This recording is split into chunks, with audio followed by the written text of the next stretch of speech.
Hello everyone, this is Vikas Goyal from lucid point. In this video हम बात करेंगे cross product of two vectors की।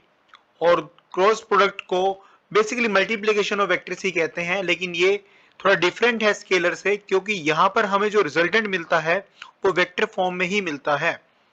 जैसे कि यहाँ पर मैंने लिखा है vector A cross vector B, तो इसको अगर एक्सपेंड करेंगे तो ये हो जाएगा A B sine theta.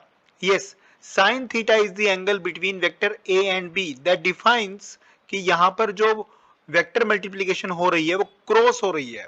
Cross product को हम वेक्टर प्रोडक्ट भी कहते हैं। It is also called as vector product. तो इसके बारे में डिटेल में बात करेंगे इस वीडियो में हम लोग।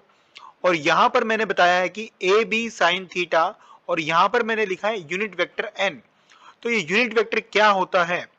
यूनिट वेक्टर जैसे कि नाम से क्लियर है, पहले मैं वीडियो में बात भी कर चुका हूं कि यूनिट वेक्टर का जो मैग्नीट्यूड है वो सिर्फ 1 होता है, लेकिन जो डायरेक्शन रहती है वो बहुत इंपॉर्टेंट है। तो यहाँ पे डायरेक्शन रहने वाली है जो ए क्रॉस बी की डायरेक्शन है।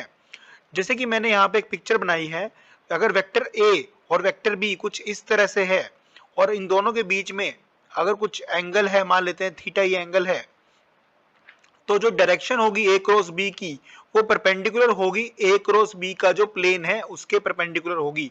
और एन वेक्टर की जो यूनिट वेक्टर की डायरेक्शन है वो भी कुछ इसी डायरेक्शन में होगी, इसी की सेम डायरेक्शन में होगी।